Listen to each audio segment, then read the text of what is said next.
Let me put all of you in a bit of a spot now. So, Rahman, in one of his interviews recently, he said that Kannada cinema ಬಗ್ಗೆ ಕೇಳಿದಾಗ he told that Kannada cinema is rocking. But honestly, all of you, do you feel so? I want you to be more objective in your judgment. What is worrying Kannada cinema, and what is working in favor of Kannada cinema? Maybe Pradeep can start. I think consistency is the key. So ಈಗ ಒಂದು 6 ಮಂತ್ಸಿಗೆ ಒಂದು cinema ಬಂದಾಗ ತುಂಬ ಖುಷಿ ಪಡ್ತೀವಿ, next 6 months ಒಂದು vacuum ಇರುತ್ತೆ. At least ತಿಂಗಳಿಗೆ ಒಂದೊಂದು ಸಿನಿಮಾ ಹಿಟ್ ಮಾಡೋಷ್ಟು ಕೆಪಾಸಿಟಿ ನಾವು ಮೇಕರ್ಸಿಗೆ ಕೊಡ್ಲಿಕ್ಕಾದ್ರೆ, ಆ್ಯಂಡ್ ಅದಕ್ಕೆ ಸಪೋರ್ಟಿಂಗ್ ಸಿಸ್ಟಮ್ ಆಗಿ the entire process, I am talking about the way it's released, the way it's marketed, the way media support, the way the social media support, the way people support, ಈ ಎಲ್ಲ support at least ತಿಂಗಳಿಗೆ ಒಂದೊಂದು ಸಿನಿಮಾಗೆ ಸಿಕ್ಕಿದ್ರು ಕೂಡ ತುಂಬ ಸಂತೋಷ ಆಗುತ್ತೆ. ದಟ್ ಕನ್ಸಿಸ್ಟೆನ್ಸಿ ಇಸ್ ಮಿಸ್ಸಿಂಗ್ ಅನ್ಸುತ್ತೆ. Chaitra? ಐ ಥಿಂಕ್ ಇವಾಗ ಮೋಸ್ಟ್ ಆಫ್ ದ ಟೈಮ್ ಏನ್ ಸಿನಿಮಾ ಬರ್ತಾ ಇದೆ ಅಲ್ಲಿ ಲಿಸ್ಟ್ ನೋಡಿದಾಗ there are so many hundreds of Kannada films ಅಂತ ನೋಡಕ್ ಸಿಗತ್ತೆ with so many titles. But ಯಾವುದನ್ನು ನನಗೆ ರೆಜಿಸ್ಟರ್ ಆಗಿರಲ್ಲ, ಯಾವುದೋ ಒಂದೋ ಎರಡೋ films. It can be anything. See, ಒಂದು I understand there is certain budget for marketing and ಇಷ್ಟು ಖರ್ಚು ಮಾಡಬೇಕು, ಅವಾಗ್ಲೇನೆ ಅಷ್ಟು ಜನಕ್ಕೆ ರೀಚ್ ಆಗೋದು. But at the same time there are instances like Su from So which has reached people without even doing anything initially. ಇದು ಮಾಡಿದೀವಿ ನೋಡಿ, ಅದಾದ್ಮೇಲೆ ನಿಮ್ಗೆ ಅನ್ಸಿದ್ನ ನೀವು ಇನ್ನೊಂದಷ್ಟು ಜನಕ್ಕೆ ಹೇಳಿ ಅಂತ ಇದೆಯಲ್ವಾ. ಸೊ ಅದು first level of confidence, because they made a film which they know it's ಅವ್ರ ಬಜೆಟ್ ಕನ್ಸ್ಟೆಂಟ್ಸ್ ಅಲ್ಲಿ ಮಾಡಿ, ಅದಾದ್ಮೇಲೆ ಅದು ಕಂಟೆಂಟ್ ಆಗಿ ಚೆನ್ನಾಗಿದೆ ಅಂತ ಹೇಳಿರೋದು. ಒಂದು ಕಂಟೆಂಟ್ ಚೆನ್ನಾಗಿತ್ತು, ಅದು I think it will just spread like exponentially, word of mouth. ಇನ್ನೊಂದು, you already think your film is great, which is not, and then you tell ಜನ ಬಂದು ನೋಡ್ತಾ ಇಲ್ಲ. Yeah. So that is also one problem. Is what I feel, because I can confidently say ನಾನು ಎಲ್ಲ cinema ನೋಡ್ತೀನಿ, because I actually go watch all the film. ಅದು ಖಾಲಿ theatre ಆಗಿರಲಿ ಇಲ್ಲ ಫುಲ್ ಹೌಸ್ ಆಗಿರಲಿ, I make it a point to go watch, time ಮಾಡ್ಕೊಂಡು ಹೋಗಿ ನೋಡಕ್ಕೆ. So when I as a film lover ನಾನು ಹೋಗಿ ನೋಡ್ಬೇಕಾದ್ರೆ ನಂಗೆ ಅನ್ಸೋದು, ಹೇ ಇವ್ರ ಪ್ರಮೋಷನ್ ಟೈಮಲ್ಲಿ ಹಿಂಗಿದೆ ಹಂಗಿದೆ ಅಂತೆಲ್ಲ ಹೇಳಿದ್ರು, like basic stuff they've not like followed, what is this ಅಂತ ಅನ್ಸೋ ಅಷ್ಟು. So I think like how Pradeep said, ಆ ಒಂದು consistency with respect to making ಇರ್ಬೋದು, ಪ್ರಮೋಟಿಂಗ್ ಇರ್ಬೋದು, at somewhere it is lacking.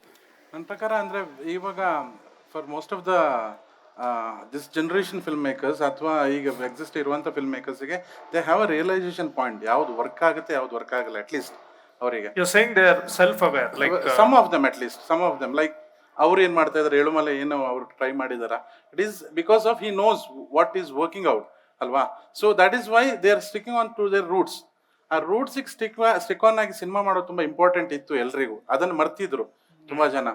Colourful ವರ್ಲ್ಡಿಗೆ adapt ಆಗಿಬಿಟ್ಟು ನಾವು ಫಿಕ್ಷಸ್ಲಿ ಕಥೆ ಮಾಡಿಕೊಂಡು ಅದೆಲ್ಲ ನಾವು ಕನೆಕ್ಷನೇ ಇಲ್ಲ ಅಂಥ ಕಥೆಗಳನ್ನ ನಾವು ಹೇಳಕ್ ಹೊರಟಿದ್ವಿ. ಬಟ್ ಇವಾಗ some of them at least they are trying to get into a roots and at least connection establish ಮಾಡಕ್ ಟ್ರೈ ಮಾಡ್ತಾ ಇದ್ದಾರೆ, ರಿಲೇಟಬಲ್ ವರ್ಲ್ಡ್ ಸೆಟ್ ಮಾಡಕ್ ಟ್ರೈ ಮಾಡ್ತಾ ಇದ್ದಾರೆ.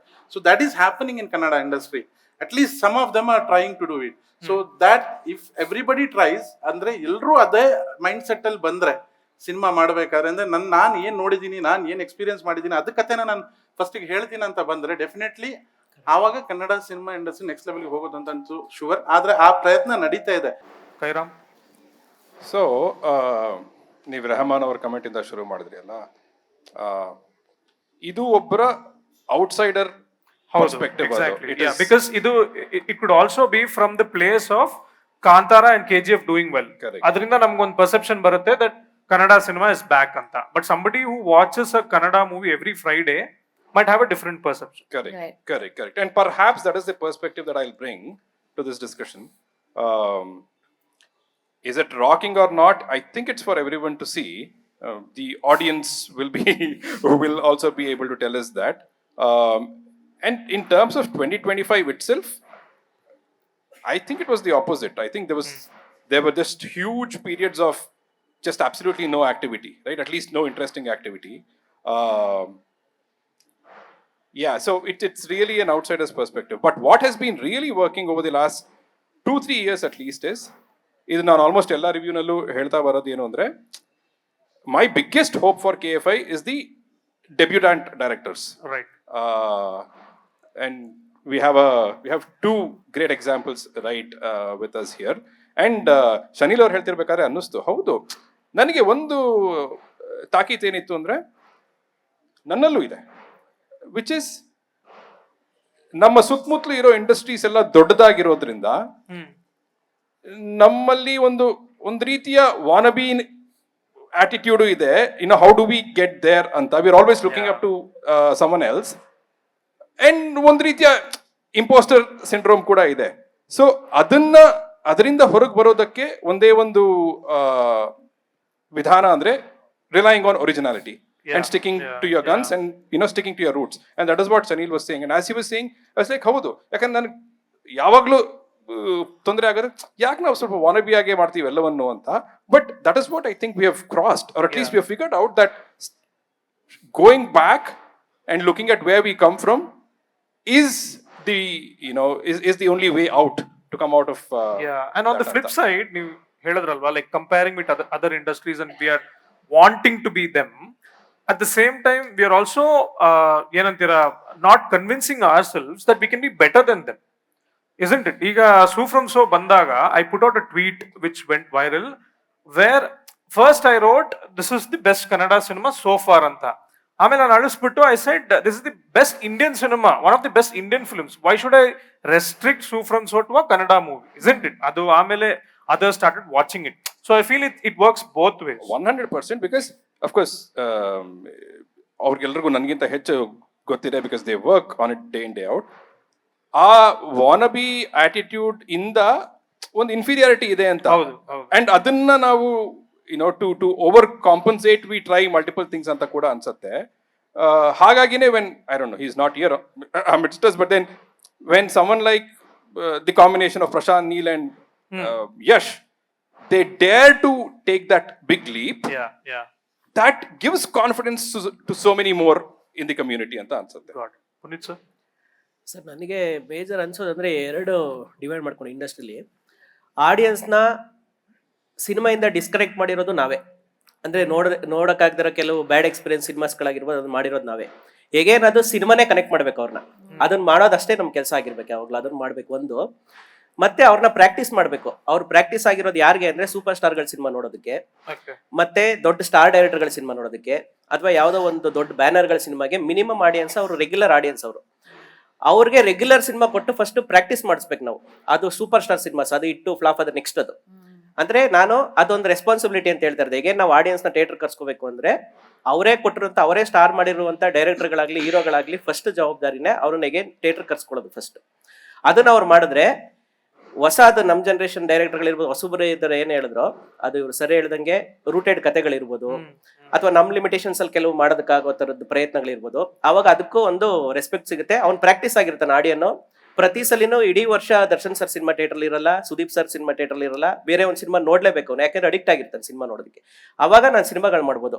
ಅವ್ನು ಯಾವಾಗ ರೆಗ್ಯುಲರ್ ಆಗಿ ಬರ್ತಾ ಇರ್ತಾನೆ, ನಾನು ಒಳ್ಳೇದೇ ಕೊಡ್ಬೇಕು. ಹಾಗಾಗಿ ಅದು ಮ್ಯೂಚುವಲ್, ಅದು ನಮ್ಮಿಂದನೇ ಚೆನ್ನಾಗಾಗಬೇಕು. ಒಂದು ಸೂಪರ್ ಸ್ಟಾರ್ಗಳದ್ದು ಜವಾಬ್ದಾರಿ ಇದೆ, ಅವ್ರು ಮಾಡ್ತಾ ಇರ್ಬೇಕು. ಹೊಸಬ್ರು ನಮ್ಮ ಕೆಲಸ ನಾವು ಮಾಡಿದ್ರೆ ಆಡಿಯನ್ಸ್ನ ನೀವು ಬರ್ತಿಲ್ಲ ಅಂತ ನಾವು ಹೇಳಬಾರ್ದು, ನೀವು ಬನ್ನಿ ಅಂತ ನಾವು ಬೇಡ್ಕೊಳ್ಳಬಾರ್ದು ಯಾವಾಗ್ಲೂ. ಅವರು ಖಂಡಿತವಾಗಿ ಅವರು ಬಂದಿದ್ದಾರೆ. ಹೊಸಬ್ರು ಸಿನಿಮಾನು ಬಂದು ಆರ್ಟ್ಫುಲ್ಲಿ, ನಾ ಹೇಳಿದ್ನಲ್ಲ 7:30 ಶೋನ ಹೌಸ್ಫುಲ್ ಮಾಡುವಂತ ಆಡಿಯನ್ಸ್ ನಮ್ಮಲ್ಲೇ ಇರೋದು. 7:30 ಅವ್ನು ಥಿಯೇಟರ್ ಬರ್ಬೇಕು ಅಂದ್ರೆ ಸರ್ 5:30 ಫ್ಯಾಮಿಲಿ ಎದ್ದು ರೆಡಿ ಆಗ್ಬೇಕು. ಅಂದ್ರೆ ಒಂದು ಟೆಂಪಲ್ಗೆ ಹೋಗೋ ಕಮಿಟ್ಮೆಂಟ್ ಅದು. ಒಂದ್ 7 ಗಂಟೆಗೆ ದೇವಸ್ಥಾನಕ್ಕೆ ಹೋಗ್ಬೇಕಾದ್ರೆ 5 ಗಂಟೆಗೆ ಎದ್ದು ಬಂದು ಸಿನಿಮಾ ನೋಡ್ತಾ ಇದ್ದಾನೆ ಅವ್ನು. ಅಂದ್ರೆ ಅಷ್ಟು ಕಮಿಟ್ಮೆಂಟ್ ಅಲ್ಲಿ ಇದಾನೆ. ನಾ ಹೇಳ್ತಾರೆ 6 ಮಂತ್ ಹಿಂದೆ ರಿಲೀಸ್ ಆಗಿರೋ ಸೂ ಫ್ರಮ್ ಸೋ ಎಕ್ಸಾಂಪಲ್ ಹೇಳ್ತಿರೋದು. ಅಷ್ಟೇ ಕಮಿಟ್ಮೆಂಟ್ ಅಲ್ಲಿ ಸಿನಿಮಾ ಜೊತೆ ಇದ್ದಾನೆ ಅವನು. ನಾವು ಅದನ್ನ ಕಂಟಿನ್ಯೂ ಮಾಡ್ಬೇಕು, ಒಳ್ಳೆ ಸಿನಿಮಾ ಕೊಟ್ಟು. ಹೇಗೆ ನಾವನ್ನ ಡಿಸ್ಕನೆಕ್ಟ್ ಆಗ್ದಂಗೆ ನೋಡ್ಕೋಬೇಕು ಒಂದು. ಮತ್ತೆ ಸೂ ಫ್ರಮ್ ಸೋ ಒಂದೇ ಚೆನ್ನಾಗಿತ್ತು, ಒಂದ್ 10 ಸಿನಿಮಾ ನೋಡ್ಬಿಡ್ತಾನೆ ನಾವು ಆ ಖುಷಿಲ್ ಬಂದು. 10 ಸಿನಿಮಾದಲ್ಲಿ 8 ಡಿಸಪಾಯಿಂಟ್ ಮಾಡಿದ್ರು ಎಗೇನ್ ಸೂ ಫ್ರಮ್ ಸೋ ತರ ಒಂದು ಒಳ್ಳೆ ಸಿನಿಮಾ ಬಂದ್ರೆ ಅದಕ್ಕೆ ಆಡಿಯನ್ ನಾವು ರಿಕ್ವೆಸ್ಟ್ ಮಾಡಿ ಬೆಗಿಂಗ್ ಮಾಡೋ ಸ್ಥಿತಿಗೆ ನಾವೇ ತಗೊಂಡ್ಬಿಟ್ಟಿರ್ತೀವಿ. ಅದು ನಮ್ಮಲ್ಲಿ ನಾವು ರೈಟಿಂಗ್ ಅಲ್ಲೋ ಇನ್ನೊಂದು ಡಿಸ್ಕಷನ್ ಆಗೋ ಏನೋ ಒಂದು ಮಾಡಿ ನಮ್ಮ ಪ್ರಯತ್ನಗಳೇ ಚೆನ್ನಾಗಬೇಕು ಅನ್ನೋದು ನನ್ನ ಇಚ್ಛೆ. JP? ಅದೇ ನನಗೆ ಅಂದ್ರೆ ಈ ಆಡಿಯನ್ಸ್ಗೆ ಇಷ್ಟು ಸಾಕು ಅಂದ್ರೆ ನಮ್ಮ ಭಾಗದಲ್ಲಿ ಮಂಗಳೂರಲ್ಲಿ ತುಳು ಸಿನಿಮಾ ಆಗ್ತಾ ಇರುತ್ತೆ. ಆಗ ನನ್ನ ಫ್ರೆಂಡ್ ಒಬ್ಬ ಹೇಳಿದ, ಒಂದು ಈ ತರ ಸ್ಕ್ರಿಪ್ಟ್ ಮಾಡ್ಕೊಂಡಿದ್ದೀನಿ. ನಾನು ಹೇಳಿದೆ, ಇದು ಯಾಕೆ ಈ ತರ ಮಾಡ್ಕೊಂಡಿದ್ಯಾ ಅಂತ ಕೇಳಿದೆ. ಇಲ್ಲ ಇಲ್ಲ, ಇದು ತುಳು ಆಡಿಯನ್ಸ್ಗೆ ಇಷ್ಟು ಸಾಕು ಅಂತ ಹೇಳಿದ. ಅಂದ್ರೆ ನೀವು ಒಂಥರ ಅಂಡರ್ ಎಸ್ಟಿಮೇಟಿಂಗ್ ಯುವರ್ ಅಲ್ಲ, ತುಳು ಆಡಿಯನ್ಸ್ ಈ ತರ ಸಿನಿಮಾ ನೋಡ್ತಿದ್ದಾರೆ, ತುಳು ಆಡಿಯನ್ಸ್ ಅಂತ.